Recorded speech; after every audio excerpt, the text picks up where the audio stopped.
shirkadu oo ladan la ihraaw banaankaas dhigtay wal geeka in qarsan majara martiqaad may suubiday oo walaage customer in hay oo heshiis la kala jaray yamay banaankan dhigtay walaage iyo suubiyas shirkadu oo ladan la ihraaw ana may ba oga beedo ma ila shabeelo ka furunta ila shabeelo wixii faahfaahinta dheer kala xiriir ciwaanka iyo adreeska hortaada ka muuqda. Bismillahir Rahmanir Rahim. Kulanti wacan daawadayaal ku soo dhawaada warka kooban ee TV-ga Kalsan. Qodobada aad daawan doontaan waxaa ka mid noqonaya ku dhawaad 20 sarkaal oo ka tirsan ciidamada AMISOM oo maanta maxkamadeyntoodu ay ka bilaabatay magaalada Muqdisho. Al-Shabaabna waxay la wareegeen deegaan ay ku dagaalameen Maleeshiya beelad oo ku yaala gobolka Galgaduud. Safaaradda Soomaaliya ee dalka Kenya waxay si kulul uga jawaabtay hadalkii ra'iisul wasaarihii hore ee dalka Kenya Raila Odinga ee ahaa in Somaliland loo aqoonsan doono dalka madax bannaan Soomaaliya inteeda kale. Akhbaaraadka dibadda aad daawan doontaan waxaa ugu xiiso badnaan doona wasiirro ka tirsanaa dowladda Koonfurta Suudaan oo sacasile kuna biiray mucaaradka dalkaas. aqalka madaxtooyada Somaliland ka qabsoomay kulan ay iskugu yimaadeen gudoomiyaasha saddexda xisbi qaran iyo sidoo kale hay'adda akademiyadda nabadda iyo dalada soo safay ay ku midoobeen hay'adaha aan dawliga ahayn kulankaas oo lagaga hadlayay arrin in badan soo jiitamaysay oo ahayd doorashada ka dhici doonta dalka 2017 golaha wakiilada xildhibaanada lagaga dooranayo gobolada iyadoo hore ay qaar kamid ah u saloogeen qaabka tirada mudayaasha golahaasi intaas kadib madaxweynaha Axmed Maxamed Maxamuud Siilaanyo ayaa waxa uu saaray guddi arrintaasi inay ka soo tala bixiyaan gudoomiyaasha asxaabta qaranka iyo sidoo kale hay'adda akademiyadda Sonsaf oo ay iska kaashanayeen kadib kulamo gaargaar oo dhex maran ayaa gebi ahaanba waxay tahli waayeen inay arrinkaasi ka soo tala bixiyaan doorashada madaxweynaha Jamhuuriyadda Soomaaliland iyo doorashada madaxweynaha oo wada socda iyo doorashada golaha wakiiladu ay wada dhacaan mar ayaa doorashada madaxweynaha iyo madaxweynaha iyada waxa qabada hor taagan ma jiro si fiican baa loo socotaa waxa la hor taagan ma jiro caqabada hor taagan doorashada golaha wakiilada oo ah saami qaybsiga golaha wakiilada ee Jamhuuriyadda Soomaaliland taas la fikiriyay oo muddo dheer soo bilaabatay oo daraasad laga soo sameeyay gobolada iyo dalka gobolada Jamhuuriyadda Soomaaliland oo golaha wakiiladu ay soo sameeyeen way soo socotay saakana iyadu in baa socota hadda wixii la iska yiraahdo arrintaasi halkee marayso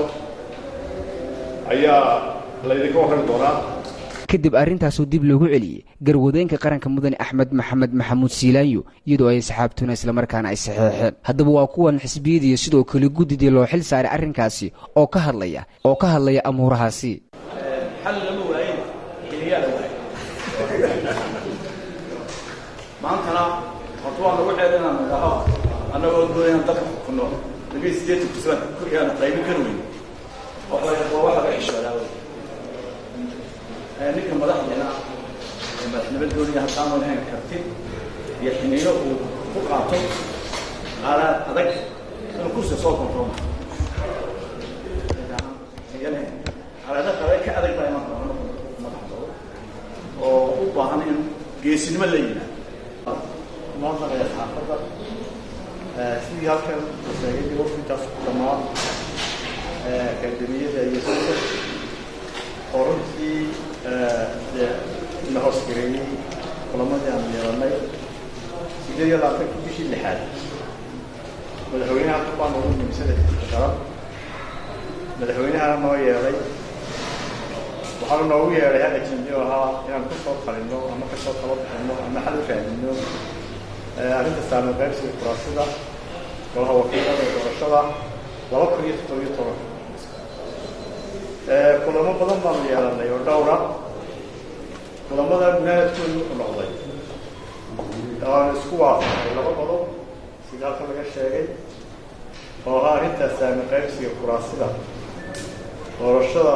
2017 inaan madaxweynaha u soo celiyo qodobka labaadna wuxuu ahaa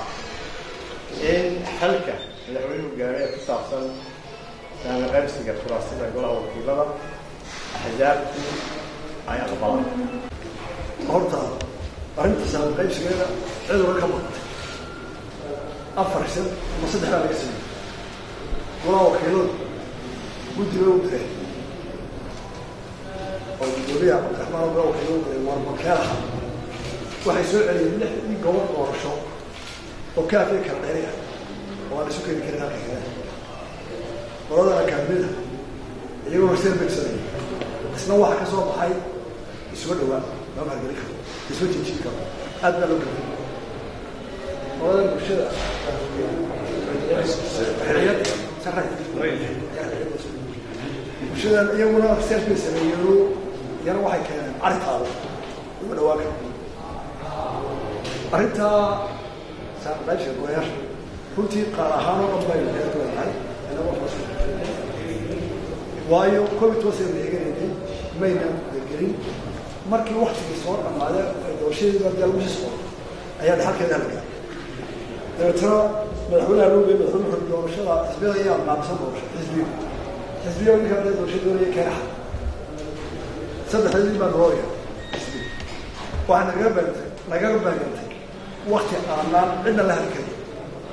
حسبي دوشين دوري الدوري عشان مرشحنا كوسير مدحونا مدحونا يقولوا أنا محتاج باني ليا أي صدق حال ممنوع رئيسي يعني دوان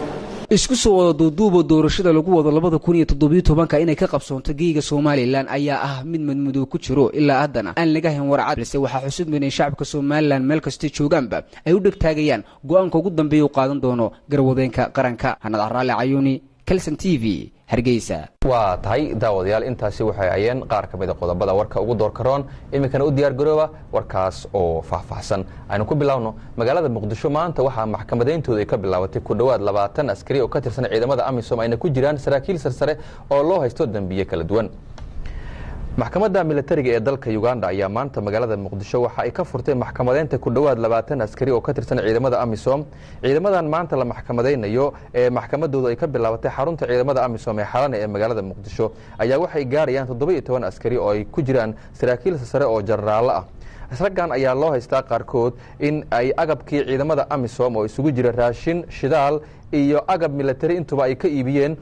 dad shacab ah xilli ay ciidamada dawladda Soomaaliya gacanta ku soo dhigeen raggaas qaarkood sidoo kale waxa ku jira jeneraal sare oo isagu magaciisa la shaacin balse lagu xukumay 1 sano oo xarig ah iyo in laga xayoobiyo darajadii jeneraalnimo ee uu lahaa maxkamadeyntan ka socoto magaalada Muqdisho ka suko waxa sidoo kale iyana maxkamadeyn kale ay ka socotaa dalka Uganda waxa la maxkamadeynayaa taliyihii hore ee ciidamada AMISOM ee dalka Uganda gaar ahaan gobolka Shabeellaha Hoose oo loo haysto weerar ay ku geeriyoodeen ku dhawaad 10 askari oo ka tirsan ciidamada AMISOM kadib markii al-shabaab ay soo weerareen deegaanka Janaale ee gobolka Shabeellaha Hoose korneelka lagu magacaabo Basco Matubi oo da'diisu lagu sheegay inay tahay 50 sano jir ayaa lagu eedeeyay in uu ka gaabsaday wax ka qabashiyaha xogo loo soo gudbiyo oo ku aadineed in al-shabaab ay damacsan yihiin weerar ay ku soo qaadaan saldhigga ciidamada AMISOM ay ku lahaayeen deegaanka Janaale ee gobolka Shabeellaha Hoose kaas oo taliyuhu la sheegay inuu dhagaha ka furaystay kadibna weerarka la soo qaaday oo weerarkaasi ay ku geeriyoodeen ku dhawaad 10 askari oo ka tirsan ciidamada AMISOM inkastoo shabaabku ay sheegteen tiri inta ka badan in dagaalkaasi ay ku dileen hadda taliyahan lagu maxkamadeynayo magaalada Kampala ee wadanka Uganda sida uu qorayo wargeyska lagu magacaabo New Vision waxa la sheegay dacwadiisa inay soo gabagabay doonto oo muteysan doono xabsi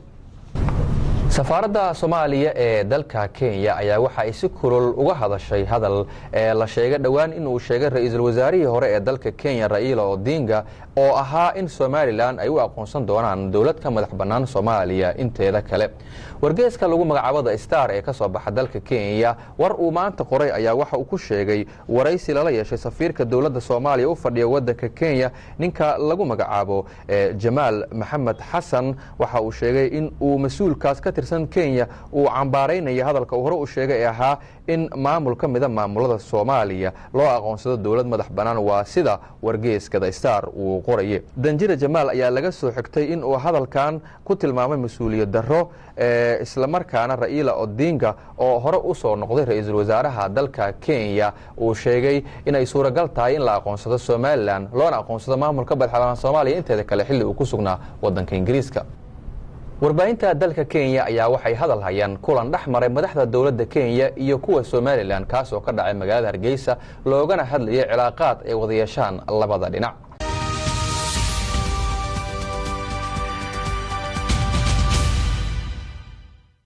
munaasabadan ay ka soo qayb galeen odayaal waxgarad haween iyo dhalinyaro ayaa waxaa soo qaban qaabiyay xildhibaan sareeda Maxamed Cabdalla oo ka tirsan mudanayaasha baarlamaanka federaalka Soomaaliya kulankan oo ahaa mid markaasi xildhibaan sareedo ay daboolka uga qaadaysay in mar kale ay u sharaxan tahay in ay ka mid noqoto xildhibaanada baarlamaanka federaalka muddada 4 sano ee soo socota. xildhibaan Sareeda Maxamed Cabdalla oo ugu horeyn kulanka ka hadashay ayaa bulshada ku nool deegaanka ay ka soo jeedo ka codsatay in mar kale ay u doortaan in ay ka mid noqoto mudanayaasha baarlamaanka federaalka muddada 4 sano ee soo socota. anoo Sareeda Maxamed Cabdalla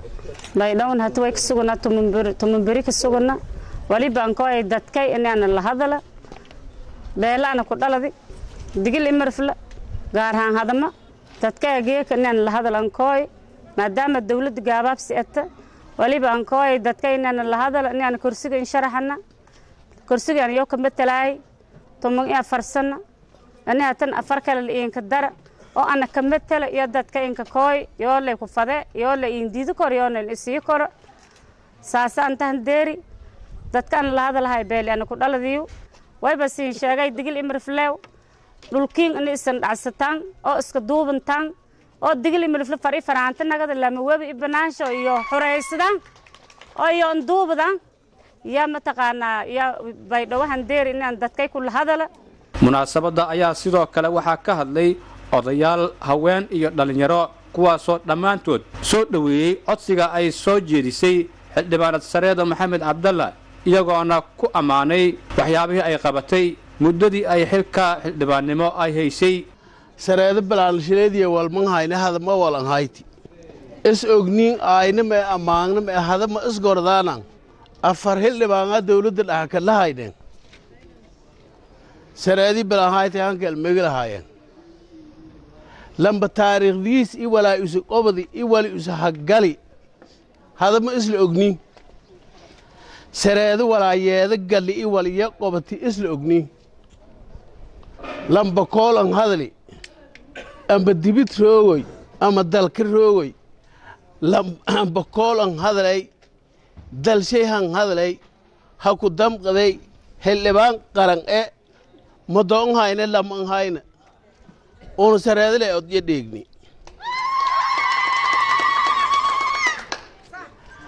Sareeda balaamayto xildhibaan ee mahayne tuman lang megel eho hadama eho xildhibaan ee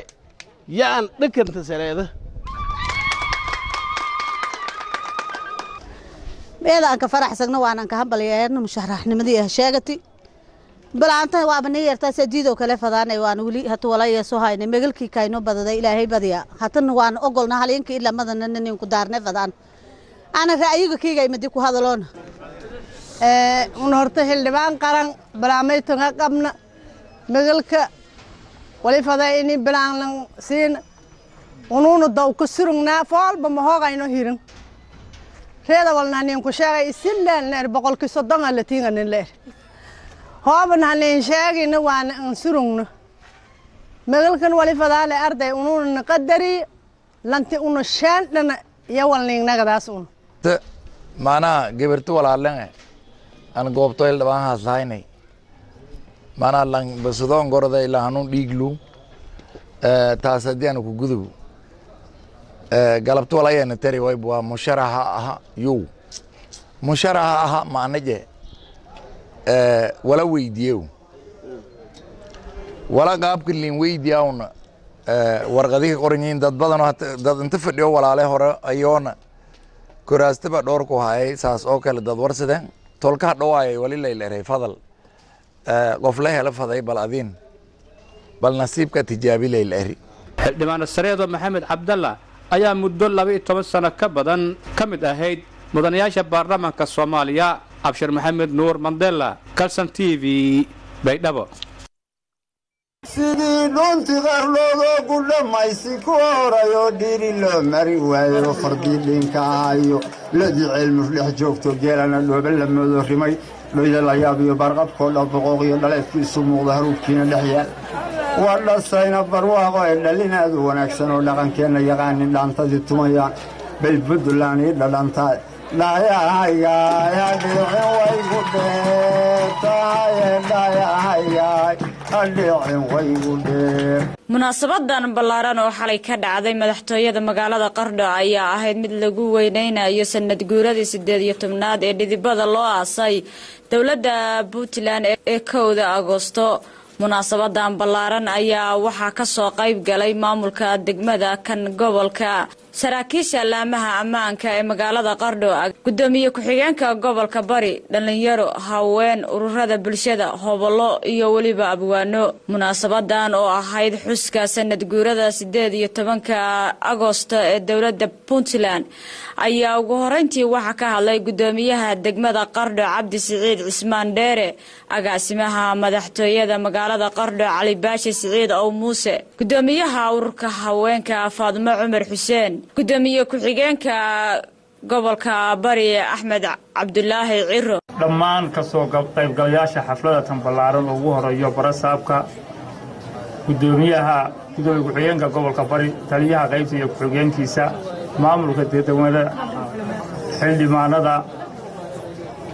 hooyooyinka sharafta leh iyo dhalinyarada dhammaan iyo baha saxaafadda salaamu calaykum waraxmatullaahi wabarakaatu bacda salaan waxaa farxad inoo ah caawa inaynu ka soo halka ku qabsanno xafladda tan ballaaran oo quruxda leh oo ah 1 Agoost oo ah xilligii la aasaasay Puntland caawana waxay jirsatay 18 sano ayay u tahay caawa marka farxad ballaaran weeye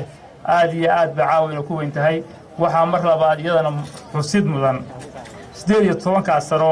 waxa weeyaan sanadkii koowaad oo laga xuso Qardho baa iyadana xusid mudan waxaan aad ugu faraxsanahay caawa inaynu xaflad ku qabsanno guri inagu aynu leenahay reer Qardho ama reer Karkaaro oo madaxtooye ah hadda kadibna sidaa u shaqayn doona iyo si ka sii fiican haddii ilaahay idmo bacdalsalaan waxaan caawa aad ugu faraxsanahay 1 Agoost oo 18 jirsatay sanad guuradii 18 jirsatay sanad guuradii Puntland waxaan leenahay hambalyo aad baan u hambalyeynaya hambalyo kadib waxaa farxad noo ah caawa ama hambalyada aan rabnaa dabaashaadka ardayna haddaan gobolka Karkaar waa hambalyadii dawladda Puntland oo 18 jirsatay aad baan ugu faraxsanahay salaan kadib waxaa caawa sharaf noo ah inaan ka soo qayb galno xafladdan quruxda badan 1 Agoost oo aan nasiib u yeelanay markii ugu horreysay ee Qardho laga dhigo inaan ka qayb galno annagu waxaan joognaa Boosaaso hooyadii ganacsiga sanad walba waa la dhigaa oo waxaanu marraa xataa baraataanu marraa ciidamada baanu soo marsiinaa warka waxaa farxad noo ah caaway inay ugu horrayso gobolka Karkaar inay caawa ugu horrayso in laga dhigo xafladdan quruxda badan maamulka gobolka iyo maamulka degmada iyo dadweynaha ku dhaqan gobolka Karkaar gaar ahaan degmada Qardho aad baan idinku mahadcelinaynaa wasalaamu calaykum waraxmatullaahi wabarakaatu ugu dambeyntiina waxaa soo gabagabeeyey munaasabadan ballaaran ee 1 Agoost ee lagu qabtay magaalada Qardho gudoomiyaha gobolka Karkaar Cabdiqaadir Siciid Caarsi aad iyo aad waxaan ugu faraxsanahay inaynu caawa halkan isugu nimi xafladda 1 Agoost oo ah 18 guuradii la aasaasay Puntland waxaan marka aad iyo aad waxaan u hambaliyeynayaa dhammaan shacab weynaha reer Puntland gaar ahaan gobolka Karkaar waxaana ilaah uga baryayaa sanadkiisa inay barwaaqo iyo bashash ku gaaraan bacdal intaas sideen la wada soconno ogsoonahay waana laga sheekeeyey taariikhdii Puntland iyo siday ku aasaasantay marka waxaan xusayaa Qardho gobolladu way ka dhalan jireen waana jiri jireen haddana howlo yar oo dhalinyaro oo noo soo kacay aad iyo aad bay u mahadsan yihiin waana garab istaagi doonaa haddii abrahaal ka noqdo marlabaad iyo saddexaad wayna salaamaya shirkuna saasuu inuu ku xiran yahay aad baad u mahadsantahay wasalaamu calaykum waraxmatullahi wabarakaatu munaasabadan ayaa ah munaasabadii ugu horeysay ee lagu qabto magaalada Qardho looguna dabaaldegayo sanad guuradii 18aad xilligii dhidibada loo aasaasay dawladda Puntland. Khadra waa Bari Ciise Kalsan TV magaalada Qardho. xafladan lagu daahfurayay bangiga Iftiin ayaa maanta ka dhacday magaalada Gaalkacyo ee xarunta gobolka Mudug. xafladan ayaa waxaa ka soo qayb galay maamulka gobolka Mudug kan degmada Gaalkacyo, wasiirro iyo xildhibaano ka tirsan dowladda Puntland, culamaa'udiin, ganacsato, nabadoono iyo marti sharaf kale. ugu horeyn waxaa goobta ka hadlay maamulaha bangiga Iftiin Gaalkacyo, Burhaan Axmed Nuur, isagoona ka warbaxshay ujeedada bangiga. marka guriga wuxuu ka mid yahay guriyo laga dhisay Puntland xawaalad Iftiin Group ay ugu tala gashay inay kaga shaqeyso qaybo dhowr ah oo ay ka mid yihiin financial service, remittance, maalgelintan kale oo hadda soo cusboonaatay. bangigan ugu muhiimsan oo maanta aanu u fadhino furitaankiisa waxaan inoo furnay guri qurux badan. gurigaas waa bangiga waxaanu rabnaa haddii inuu wax la soo dhigto oo lacagta aad meelahaas ka haysaan aad soo dhigtaan waxaan idin ahaanin hooyadiisna wax ma siiso marka waan la hadlayna lagama ahan wadaad warkiisa waxsiiba ugu dambaysa waxsiin laakiinse waa hadlaynaa waxaan leenahay wax soo dhigtaa. cabdixakiin axmed xaashi oo ka mid ah mulkiilayaasha bangiga Iftiin ayaa isna khudbad ka soo jeediyey xafladaasi. sidaan la socotaa maalgelin bay Iftiin samaysay. Iftiin shaqadeeda waxay ka bilowday xawaaladii waa evolve garashay, waa socotaa, horumar bay ku jirtaa. hadda waxaanu gaarnay heer aanu banki noqono iyo financial institution oo ah financial institution wax walba sameeya. mesela waxaan rajaynaynaa insha Allah mustaqbalka inaanu insurance keenno, laakiin hadda waxaan isku dayaynaa inaanu muxuu ahaa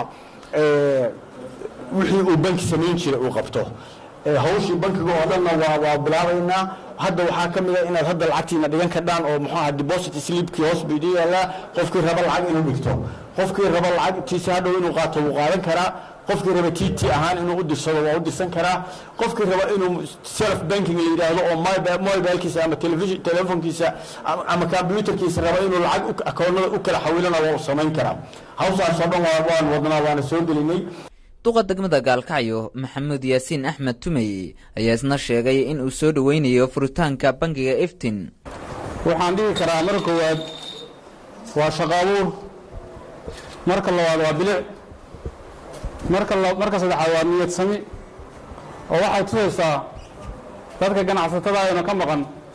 ganacsatada ama shirkadii awal joogay way joogaan, iyadoo laftooda way joogto, laakiin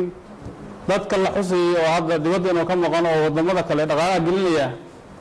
niyad sami ah waxay tusaysaa inay Gaalkacyo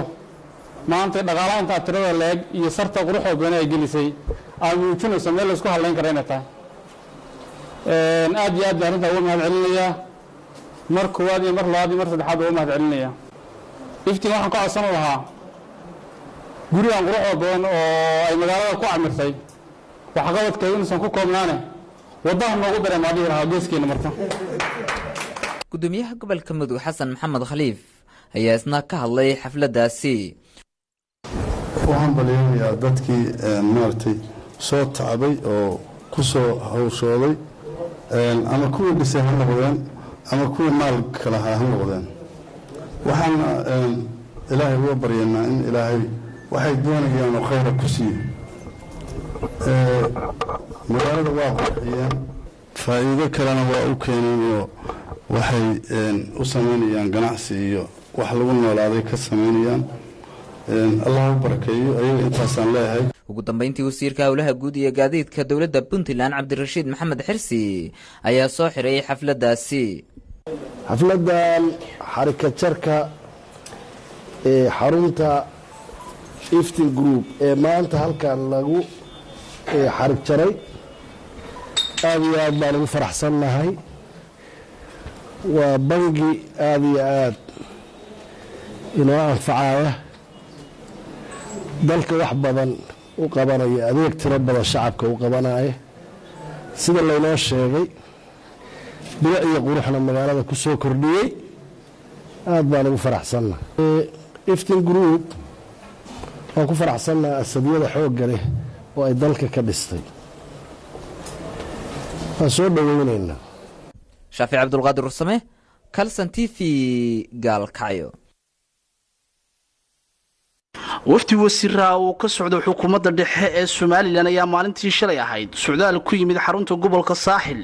ee magaalada Berbera. wafdigan uu hogaaminayay wasiirka madaxtooyada Soomaaliland Maxamuud Xaashi Cabdi ayaa ka koobnaa wasiirka arrimaha dibadda Soomaaliland Sacad Cali Shire, wasiirka maaliyadda Marwo Samsam Cabdi Aadan, wasiirka shaqada iyo arrimaha bulshada Cali Sandulle iyo wasiirka qorsheynta qaranka Soomaaliland Cali Shombe. waxaana ujeedka socdaalkooda uu daranaa xalinta ama khilaafka ka taagan wareejinta dekada Berbera ee shirkadda DP World. waxaana wafdigu markii ay soo gaadheen magaalada Berbera aqalka madaxtooyada kulano gaar ah ay kula qaateen shaqaalaha istifadooranka iyo shaqaalaha kala duwan ee muruqmaalka dekada ee loo yaqaan geelayaasha, kuwaasi oo kulanadooda ay saxaafadu dibad joog ka ahayd. ayaa markii ay soo gabagaboobeen waxaa saxaafadda aqalka madaxtooyada kula hadlay wasiirka madaxtooyada Soomaaliland Maxamuud Xaashi Cabdi. waxaana wasiirku sheegay inay dhameysteen arrimihii ay ka wada hadleen iyaga iyo shaqaalaha muruqmaalka dekada Berbera, isagoo dhinaca kalena ka hadlay ciidamo tiro badan oo ku sugan gobolka Saaxil